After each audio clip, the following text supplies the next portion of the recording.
Si Tom Bauer se ha limitado a sugerir que Archie podría no ser el hijo biológico del príncipe Harry, las implicaciones son lo suficientemente explosivas como para explicar por qué el tema se niega a desaparecer. Durante años, Bauer ha dado vueltas a la historia de Sussex, sin llegar nunca del todo a esa conclusión, señalando en cambio repetidamente papeles que faltan, cronologías incoherentes y lagunas que, según él, no pueden explicarse. Ha hablado de pruebas que, en su opinión, podrían desmontar la narrativa pública cuidadosamente construida en torno a Meghan y Harry. Y sin embargo, a pesar de la larga historia de Meghan Markle de acciones legales agresivas, Bauer permanece intacto. Ella ha demandado a periódicos, fotógrafos y editores en múltiples jurisdicciones, pero nunca ha emprendido acciones legales contra él. Ni una sola vez. Ese silencio se ha convertido en el detalle más sonado de todos. ¿Por qué Meghan no ha hecho nada para acallar los rumores? ¿Qué sabe Tom Bauer que le ha mantenido fuera del alcance de sus abogados? Para entender por qué esto es importante, hay que fijarse bien en el patrón legal que Meghan ha establecido en los últimos años, porque es notablemente coherente. Para los observadores familiarizados con los litigios de celebridades, el enfoque legal de Meghan Markle se parece menos a la autoprotección y más a la ofensiva estratégica. Junto con el príncipe Harry, ha utilizado repetidamente los tribunales como arma para controlar las narrativas y castigar a quienes cuestionan su versión de los hechos. Cuando el Mail on Sunday publicó una carta privada que había escrito a su padre, su equipo jurídico no argumentó matices, intenciones o ética periodística. Fueron directamente a la ley de privacidad y ganaron. El tribunal dictaminó que el periódico nunca debería haber publicado la carta, independientemente de que su contenido reflejara o no una mala imagen de la periodista. Esa única sentencia envió una clara advertencia a los editores de todo el mundo sobre el coste financiero y de reputación que supondría traicionarla. El mismo libro de jugadas ha aparecido una y otra vez. Se persiguió a unos paparazzi por unas fotografías de Archie tomadas desde fuera de la valla de una propiedad.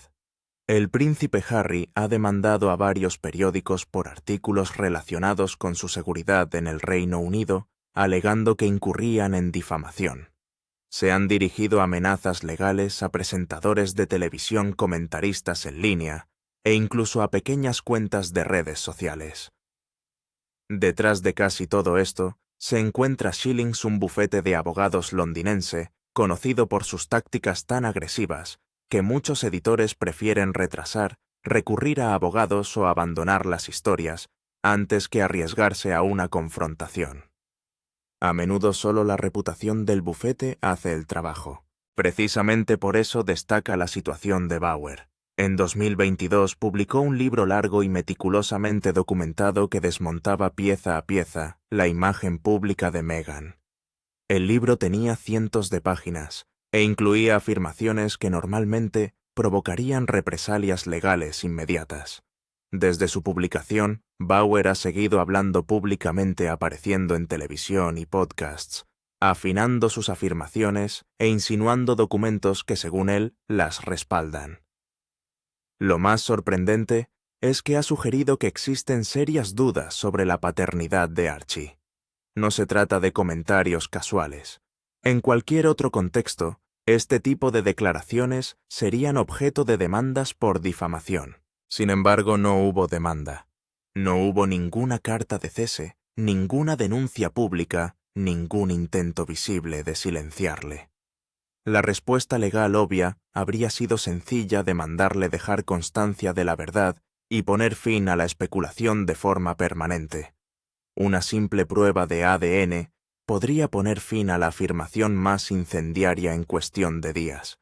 En lugar de eso, no ha habido más que silencio, y ese silencio tiene peso. La ley de difamación no funciona como las relaciones públicas. Una vez que se presenta una demanda, el control desaparece. Comienza el descubrimiento, y el descubrimiento es despiadado. Los abogados pueden citar todos los historiales médicos relacionados con un nacimiento, no solo los certificados, sino también los registros de admisión del hospital, las notas del parto y la documentación prenatal. Pueden tomar declaración a médicos, enfermeras y comadronas y preguntarles bajo juramento por qué no se revelaron ciertos detalles. Los registros de viajes desde el momento de la concepción pueden extraerse y cotejarse con los plazos públicos y privados. Pueden exigirse correos electrónicos, mensajes de texto y discusiones internas de relaciones públicas sobre cómo se presentaron el embarazo y el parto. Todo está bajo juramento. Todo se prueba. Para alguien que no ha dudado en litigar sobre artículos, fotografías y comentarios, negarse a tomar ese camino, en este caso, habla más alto de lo que podría hacerlo cualquier negación. Si una prueba de ADN podría resolver la cuestión al instante y demostrar que Bauer estaba equivocado, se plantea una pregunta sencilla, pero incómoda. ¿Por qué nunca se ha utilizado, ofrecido o siquiera mencionado esa opción, especialmente cuando los rumores en torno a Archie le han perseguido desde el día en que nació? Según Bauer, la cuestión de la paternidad no surgió de una especulación ociosa.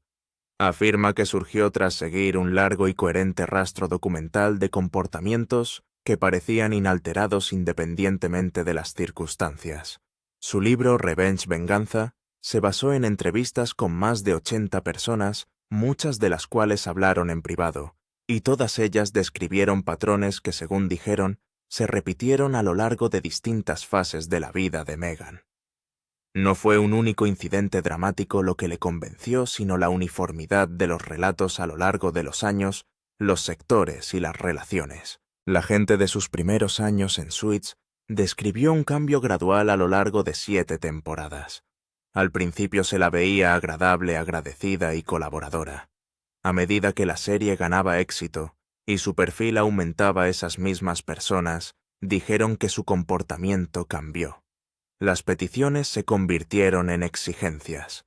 La paciencia dio paso a una visible irritación. Los miembros del equipo, muchos de los cuales habían trabajado con actores de alto nivel sin quejarse, empezaron a contar historias en las que se les hablaba de un modo que les resultaba profundamente inquietante. Cuando Meghan entró en la vida real, Bauer documentó cómo surgieron preocupaciones similares con notable rapidez.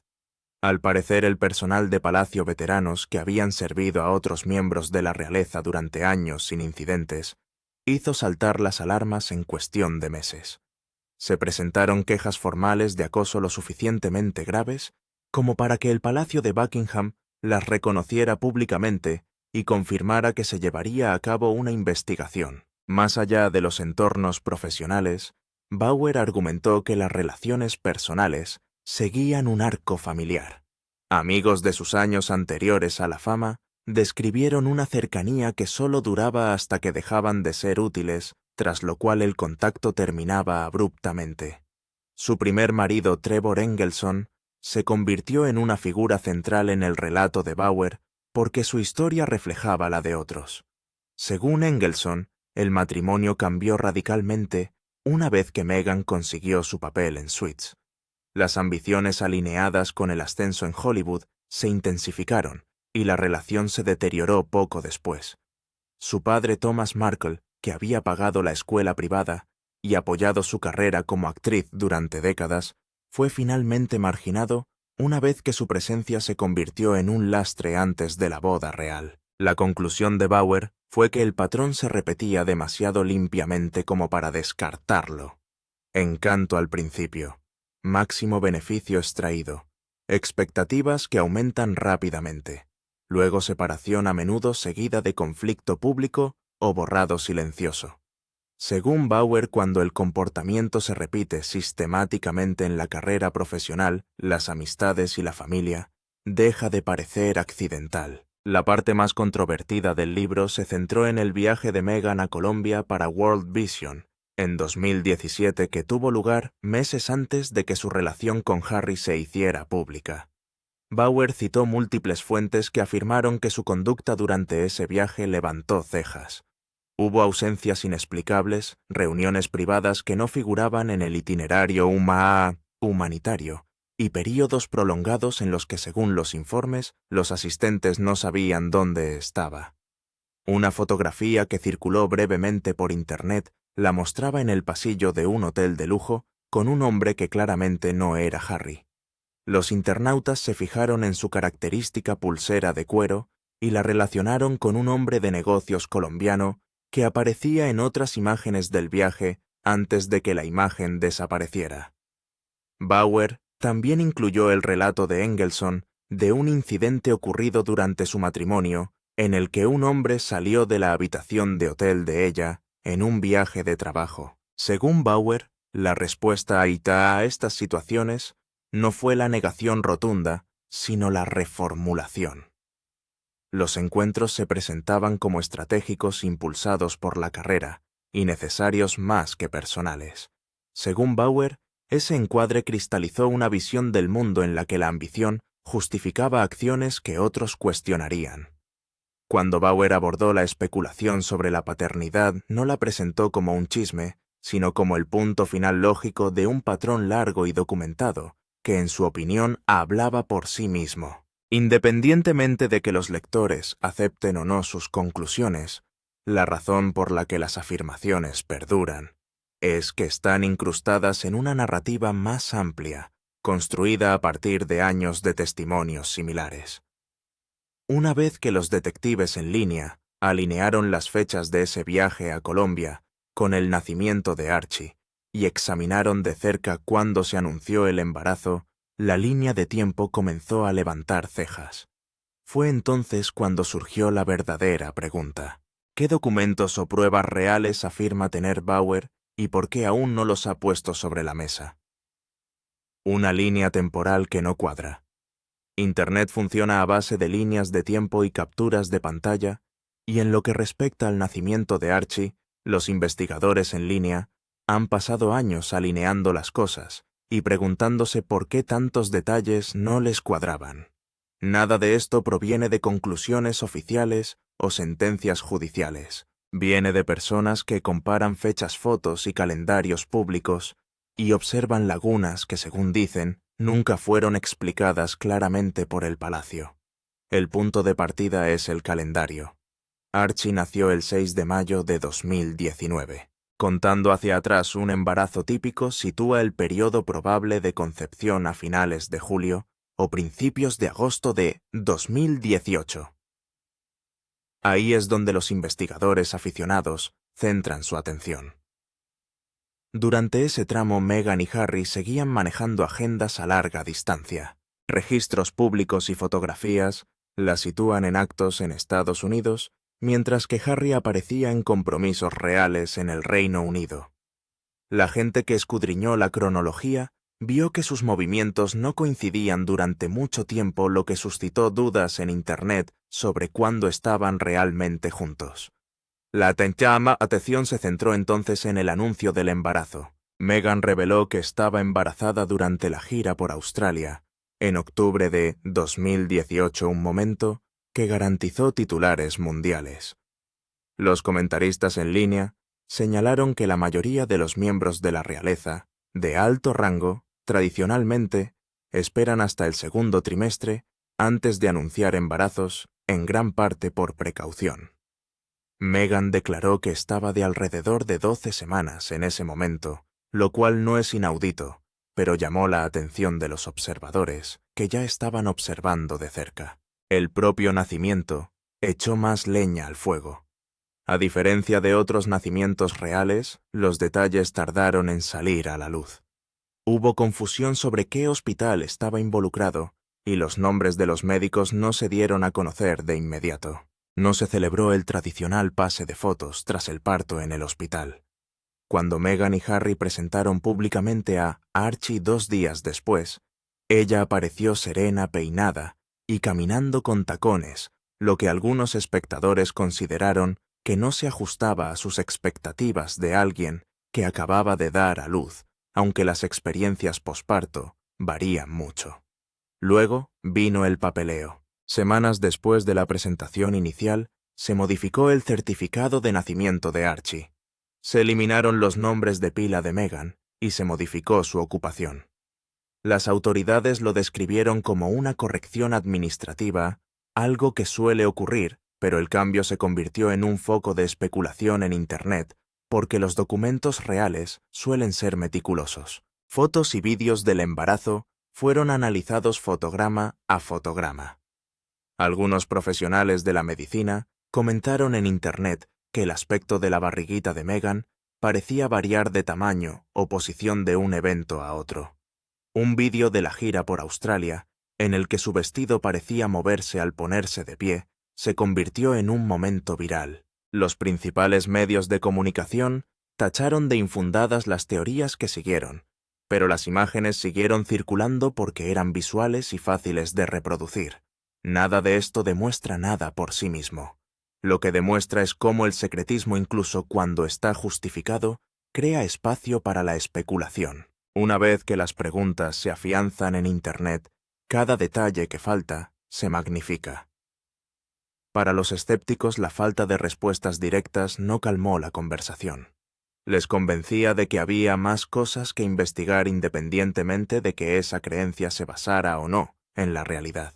Si el nacimiento de Archie siguió realmente las reglas normales, cabe preguntarse por qué faltaron o se ocultaron todos los pasos habituales de la realeza.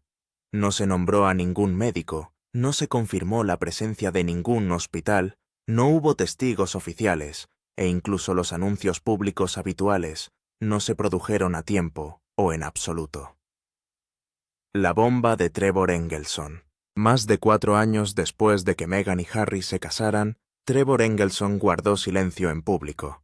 Los tabloides le ofrecieron sumas de 6 cifras por su versión de la historia sobre su matrimonio y divorcio, pero él se negó. Cuando por fin Tom Bower habló con él para vengarse, Trevor no se mostró enfadado ni dramático. Era tranquila, precisa, la voz de alguien que se había estado conteniendo, viendo cómo el mundo animaba una historia que él sabía que no se ajustaba a la realidad. Describió sus primeros años juntos en Hollywood como una asociación. Ambos eran ambiciosos y navegaban por la dura industria del entretenimiento mientras intentaban impulsar sus carreras. Pero con el tiempo, dice Trevor, Meghan se sintió frustrada cuando el trabajo de producción de él no avanzaba lo bastante rápido como para apoyar las ambiciones interpretativas de ella. El secretismo se apoderó de ellos. Empezó a pasar un tiempo inexplicable en reuniones o eventos de networking que no coincidían con las audiciones o los horarios oficiales. Apareció una frialdad aparente de la noche a la mañana una vez que contrató trajes el papel que acabaría definiendo su carrera. El momento que más llamó la atención fue cuando Trevor relató un enfrentamiento durante un viaje de trabajo. Descubrió a un hombre saliendo de la habitación de hotel en la que Meghan había dicho que estaba sola. La forma en que ella respondió fue lo que Trevor dijo, explicó su enfoque de las situaciones sin negación, sin culpa, sin crisis, solo cálculo inmediato y replanteamiento. Presentó el encuentro como un trabajo en red, una oportunidad profesional que Trevor supuestamente no podía ver porque no pensaba con suficiente ambición. Convirtió su razonable preocupación por la fidelidad en una crítica hacia él, tachándole de mezquino e incapaz de entender los sacrificios necesarios para alcanzar el éxito. Luego vino la frase que se hizo viral en Internet. Describió al hombre como el tipo de persona que cambia vidas. El énfasis no era romántico. No se trataba de una aventura. Se trataba de apalancamiento, conexiones con influencia, riqueza o acceso a la industria que podría acelerar su ascenso. Trevor contó a Bower que tras momentos así su carrera empezó a cambiar radicalmente. Mejores audiciones, reuniones de más alto nivel, puertas que habían estado cerradas, se abrieron de repente.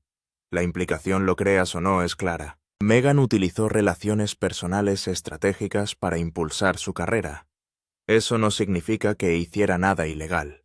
Hollywood se basa en redes, conexiones y a veces favores personales, pero choca con la imagen que presentaba al público.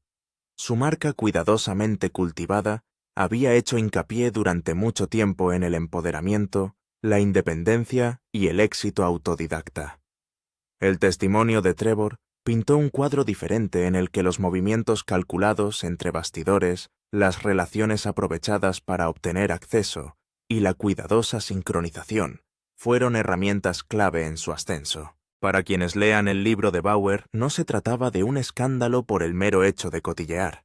Era un patrón que encajaba en la narrativa más amplia de ambición y estrategia que Bauer trazó a lo largo de su vida. Si ella ya estaba utilizando las relaciones personales para salir adelante en Hollywood antes de Harry, ¿por qué la gente no iba a pensar que podría hacer lo mismo más tarde, sobre todo cuando su matrimonio estaba bajo tensión y ella viajaba sola a nivel internacional? Harry empieza a hacer preguntas. Una vez que las preguntas sobre la paternidad de Archie empezaron a ganar fuerza en Internet, las fuentes dicen que el príncipe Harry empezó a mostrar grietas que ni siquiera su pulida imagen pública podía ocultar. El príncipe notó cambios en su voz en las llamadas telefónicas, a veces temblando de frustración, a veces cortante y breve, sobre cosas que normalmente no le molestarían. Al parecer, su temperamento estallaba de forma impredecible. Y a pesar de afirmar que había dejado de seguir los comentarios en Internet porque eran tóxicos, revisaba obsesivamente las secciones de comentarios y los vídeos de reacciones, incapaz de dejarlo pasar. No era solo el testimonio de Trevor Engelson o la fotografía filtrada del hotel lo que le inquietaba. Lo que realmente molestó a Harry fue en el trabajo realizado por investigadores aficionados en Internet. La gente alineaba registros de viajes, apariciones en eventos, fotografías y declaraciones públicas con el anuncio del embarazo y el nacimiento de Archie. Cualquier irregularidad podía atribuirse a la privacidad, a la ruptura de la tradición o al control de la historia. Pero cuando se acumulaban docenas de anomalías, todas apuntando en la misma dirección, y se combinaban con informes sobre el uso estratégico de las relaciones de Meghan para su carrera, el patrón parecía deliberado. Al parecer, Harry empezó a hacerse preguntas que nunca antes se había permitido plantearse. Quería saber en qué fechas exactas estuvieron presentes los médicos que asistieron al nacimiento de Archie y por qué nunca se les nombró, y por qué todo el embarazo y el parto habían estado tan controlados en comparación con los hijos de Guillermo y Kate. Los amigos dicen que Meghan notó el cambio inmediatamente. Dejó de mirarla a los ojos cuando hablaban de Archie. Sus preguntas se volvieron más agudas, más directas, se demoraban en sus silencios de un modo que la incomodaba visiblemente. El punto de ruptura llegó cuando Harry finalmente expresó lo que llevaba semanas gestándose: por qué nunca se había hecho la prueba de ADN. Las fuentes describieron la habitación helada. Meghan no lloró. No tuvo un momento emocional al estilo público. Se quedó paralizada y luego dio la vuelta a la situación con la misma precisión que al parecer había utilizado en anteriores enfrentamientos. La cuestión se convirtió menos en honestidad o claridad y más en acusación y control.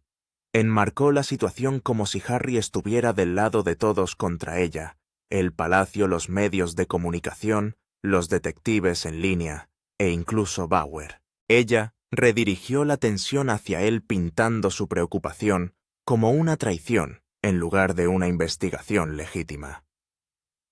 Los observadores dicen que esto fue coherente con la forma en que Meghan supuestamente manejó los desafíos a lo largo de su vida tranquila, controlada y siempre dispuesta a convertir el escrutinio en defensa.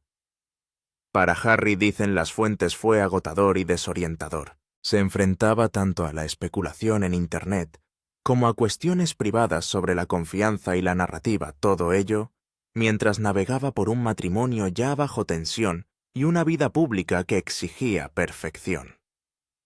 La combinación de secretismo, el meticuloso montaje de la cronología en Internet y la negativa de Meghan a permitir que se respondieran ciertas preguntas le dejaron en un constante estado de frustración, sin una manera fácil de conciliar las historias que circulaban en Internet con la realidad que estaba viviendo en casa. En este punto, según las fuentes, Harry se encontraba atrapado entre la lealtad a su esposa, la responsabilidad con la verdad y la implacable presión de la atención mundial. Cada pregunta sin respuesta añadía peso, y la prueba de ADN, algo sencillo y concluyente, se había convertido en el punto central de tensión que ninguna de las partes quería abordar directamente. Al parecer, Harry gritó de frustración diciendo que no se trataba de nadie más. Se trataba de que él no sabía si Archie era realmente suyo. Entonces, si Meghan no tenía nada que ocultar, ¿por qué no accedió a una prueba de ADN que lo zanjara de una vez por todas pruebas? Tom Bower afirma que sigue ocultando. Lo más inquietante del trabajo de Tom Bower sobre Meghan no es lo que ya ha publicado. Es el material que sigue insinuando, pero que no ha compartido. Desde que salió a la venta Revenge Bower, ha concedido entrevistas en las que señala cuidadosamente que el libro solo contiene material que podría publicar sin arriesgarse a demandas o a exponer a fuentes que exigían el anonimato. Ha hablado de revisar documentos que no ha publicado, de entrevistar a personas extraoficialmente y de conocer a personas con información privilegiada en Hollywood, los círculos reales y la vida personal de Meghan, que podrían testificar si un proceso protegido por un tribunal lo permitiera. Esa combinación por sí sola hace que cualquiera que lo vea se dé cuenta de que tiene algo importante entre manos. Durante una aparición televisiva, Bower dijo algo que inquietó a los partidarios de Sussex. Explicó que algunas historias no desaparecen cuando se borran, solo desaparecen cuando se demuestra la verdad. Y dio a entender esta historia aún no ha sido probada. El subtexto estaba claro. Tiene documentación lo bastante sustancial como para que hacer una afirmación falsa fuera una difamación flagrante. Pero no ha presentado ninguna demanda. Se ha referido a la revisión de registros desde Hollywood hasta Columbia y ha afirmado haber entrevistado a cientos de fuentes adicionales, además de las 80 citadas en Revenge. Lo que resulta especialmente sorprendente es lo específico que es Bower sin traspasar los límites legales. En una entrevista, mencionó manifiestos de vuelo, registros de hotel y lo que llamó comunicaciones contemporáneas de personas presentes durante momentos clave. Ha hablado de fotografías más allá de la imagen del pasillo que supuestamente muestran a Meghan con la misma persona en múltiples lugares a lo largo de varios meses. Se ha referido a profesionales de la medicina que expresaron en privado su preocupación por las incoherencias de la cronología, pero temían la destrucción de su carrera si hablaban públicamente. Bower también ha aludido a registros financieros que muestran pagos o acuerdos que no coinciden con la historia pública. Nada de esto se ha publicado en su totalidad, pero la especificidad sugiere que no va de farol. Cuando alguien habla de comunicaciones contemporáneas y manifiestos de vuelo, está describiendo pruebas documentales, no rumores. Ese nivel de detalle no procede de la especulación. Cuando los entrevistadores le preguntan qué está ocultando Bower, suele sonreír y decir que los procedimientos judiciales pueden crear un espacio en el que sea seguro compartir más. No está acusando directamente a nadie de nada nuevo, por lo que pueda ser demandado.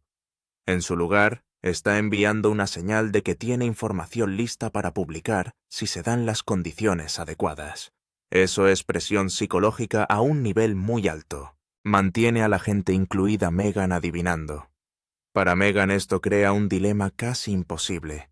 Si ella demanda por difamación, el proceso de descubrimiento podría obligar a Bower a revelar los documentos, correos electrónicos o testimonios que mantiene en secreto. Esos registros judiciales harían públicas y permanentes las reclamaciones privadas. Por otro lado, si no demanda, las continuas insinuaciones e implicaciones de Bower erosionan lentamente su reputación. Millones de personas interpretan su silencio como un reconocimiento tácito, aunque no haya nada en público que demuestre que las afirmaciones son ciertas. Cualquiera de los dos caminos conlleva un grave coste. El enfoque de Bower es estratégicamente brillante desde una perspectiva legal y psicológica. No tiene que probar nada inmediatamente, solo tiene que mantener la incertidumbre. Al señalar que tiene material preparado pero no disponible, fuerza a Meghan a una posición sin respuestas fáciles. Cualquier acción legal podría ser contraproducente al hacer públicas pruebas sensibles, mientras que la inacción permite que el daño a la reputación se acumule con el tiempo. En efecto, está controlando la narrativa sin hacer una sola acusación desprotegida. Cada declaración, cada entrevista pública está calibrada para hacerla elegir entre dos resultados perdedores, o arriesgarse a ser expuesta en los tribunales, o vivir bajo sospecha indefinida. Es raro ver una estrategia que combine la influencia legal, la influencia mediática y la presión psicológica con tanta eficacia, y por eso la especulación en torno al material retenido de Bauer sigue dominando las discusiones sobre Meghan y Archie. Bauer sigue diciendo algo que golpea a Ray más fuerte que cualquier afirmación directa. La gente inocente no teme la verificación. ¿Por qué Meghan parece tan asustada? No ha ganado antes. Ganará Meghan. Meghan Markle se ha anotado otra victoria legal en sus largas disputas con su hermanastra Samantha Markle. Un juez federal de Florida desestimó la demanda por difamación de Samantha con prejuicio, lo que significa que no puede volver a presentar la misma demanda. El caso se centraba en una entrevista que Meghan concedió en 2021 a Oprah Winfrey en la CBS, en la que se describía a sí misma como hija única y decía que no tenía una relación estrecha con Samantha, su hermanastra fruto del primer matrimonio de su padre, Thomas Markle. Samantha también afirmó que la serie de Netflix de 2022 de Meghan y Harry y Meghan contenía múltiples declaraciones difamatorias sobre ella. En su demanda, Samantha argumentó que la gente de su entorno se volvió contra ella después de las declaraciones de Meghan, enmarcándola como una oportunista, tratando de sacar provecho de la fama de su hermana. Pedía $75,000 por daños y perjuicios. Sin embargo, el juez dictaminó que no había aportado pruebas que respaldaran su demanda por difamación. La juez Charlene Edwards Honeywell explicó que las afirmaciones citadas en la demanda eran opiniones, no hechos verificables. Las alegaciones de que Meghan pintó a Samantha como una extraña, una mentirosa o una impostora engañosa que buscaba la fama se consideraron opiniones subjetivas, no declaraciones falsas, legalmente procesables. No era el primer intento de Samantha de llevar a Meghan a los tribunales. Ella ya había presentado demandas por difamación 2 veces antes en 2022 y 2023, y ambos casos fueron desestimados por razones similares. En esas sentencias, el tribunal subrayó que los comentarios públicos de Meghan sobre su infancia y su relación con sus hermanastros eran opiniones. No podían probarse empíricamente como verdaderos o falsos requisito clave en la ley de difamación. El juez señaló que tal como lo entendería un oyente razonable, Meghan estaba expresando su punto de vista y no haciendo afirmaciones verificables sobre el carácter de Samantha. Samantha también había discrepado con Finding Freedom, el libro de 2021 de Omid Scobie y Caroline Durant que incluía un capítulo titulado Un problema como Samantha. Alegó que el libro implicaba cosas negativas sobre ella, pero el juez señaló que Meghan no había escrito el libro por lo que no podía ser considerada responsable de su contenido. La demanda también fue desestimada sin perjuicio. Otros puntos de la demanda de Samantha incluían que Meghan dijera que creció como hija única, y referencias a que Samantha cambió su apellido de nuevo a Markle, junto con la cobertura de prensa negativa que Samantha recibió después de comentar la boda real de Meghan y Harry en 2018. El tribunal determinó que ninguna de estas declaraciones podía verificarse objetivamente como falsa y por lo tanto estaban protegidas como opinión. El abogado de Meghan, Michael Kump, expresó su satisfacción por el fallo, señalando que el tribunal desestimó el caso. El abogado de Samantha calificó la decisión de perturbadora y anunció sus planes de apelar ante el Tribunal de Apelación del Dimtintonquero Circuito con la esperanza de que un panel de 3 jueces pudiera verlo de otro modo.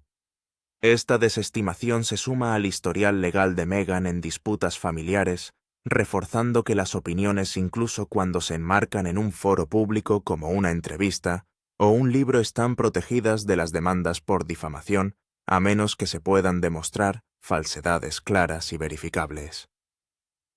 Para Meghan es otra confirmación de que su narrativa pública y sus declaraciones sobre su familia, aunque controvertidas, siguen siendo jurídicamente defendibles. Viéndola ganar antes, la cuestión no es si Meghan acabará demandando a Tom Bower. La pregunta es si la verdad que está insinuando saldrá a la luz antes o después de que todo su mundo cuidadosamente construido se derrumbe bajo el peso de las especulaciones que se niegan a responder definitivamente. ¿Está Meghan evitando la demanda porque es inocente o porque el descubrimiento expondría todo? Si Archie no es el hijo biológico de Harry, ¿quién crees que es el verdadero padre? Comparte tus pensamientos con nosotros en la sección de comentarios. Recuerda darle a me gusta, compartir y suscribirte para ver más. Además, haz clic en el siguiente vídeo que aparece en tu pantalla. Lo disfrutarás.